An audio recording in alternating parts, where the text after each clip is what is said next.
We are in the 13th day of this war which was forced upon us, which we didn't want, which we have no choice but to win. Not because we seek revenge, but because we can't live like this. Last week I went to visit the people who were evacuated from Kfar Aza. At the entrance I met an elderly lady that I know, and she said to me, "They killed my son, but at least I have cancer and I will die soon enough. I will not have to feel what I feel anymore." I met a 13-year-old girl who saw the murder of her best friend. I met a father whose wife and 2 children were abducted, sits alone in an empty apartment. I met people with hollow eyes who described to me what burned babies look like. The terrorists abducted a particularly large number of young women. We are trying not to think why, but we can't. I want to remind you, the horrors of October the 7th has nothing to do with the Israeli-Palestinian conflict. The terrorists are not part of the struggle for a Palestinian state. Hamas don't care about that.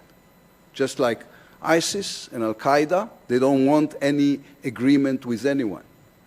They want to kill Jews because they are Jews, and Christians because they are Christians, and moderate Muslims because they are moderate. They killed 260 young people who went to a music festival because Hamas don't like music, they only love death and bloodshed. It is interesting and shocking how quickly the world has moved on. Israel was giving barely a week of sympathy and global shock. And then the world went back to attacking us for defending ourselves. I've got one question to you all, and that question is really the reason we're here. Do you think an organization which has no problem butchering babies, butchering pregnant women, and butchering a 13-year-old autistic girl with an 80-year-old grandmother has any problem lying?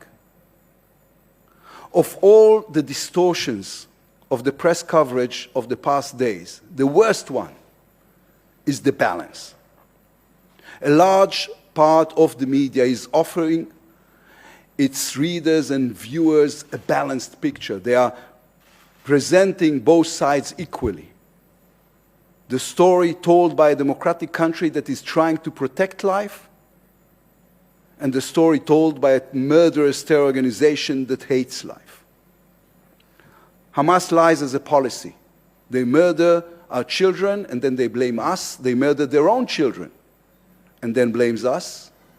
They use people as human shields, fire at them if they try to escape, and cover for this with vast amount of fake news. There has never been a more cynical and horrific abuse of freedom of speech. My argument is that the media can't just claim to bring both sides of the story. If you do that, you are only bringing one, Hamas' side. That's cowardly and it's lazy. It's an insult to the victims, including the Palestinian victims. It's also an insult to the core idea of what journalism is. Believe me, I know I was a journalist for 31 years. I have no problem with criticism of Israel. But when you know that one side lies and one side makes every effort to verify the facts, the least we can expect is that you don't give a never-ending platform to the lies. Be suspicious, be careful, give us a fair chance and enough time to check the facts. I know you are all horrified by what happened. I know you've seen horrific sights. I know you've told the stories of the victims. I know that none of you want to support Hamas's evil, but that's the result. What's happening here in the past days is nothing less than terrible. Israel is trying to defend itself. We can't live like this. We can't ask our children to live like this. If the international media is objective, it serves Hamas. If it just shows both sides, it serves Hamas. If it creates symmetry between sufferings without first checking who caused it, it serves Hamas. I know you don't mean to, but that's the result, and it's time for it to change. I'm not telling you how to do your job, but it's got to change. We will be happy to work with you in any way you suggest to make sure the way this conflict is covered changes fundamentally.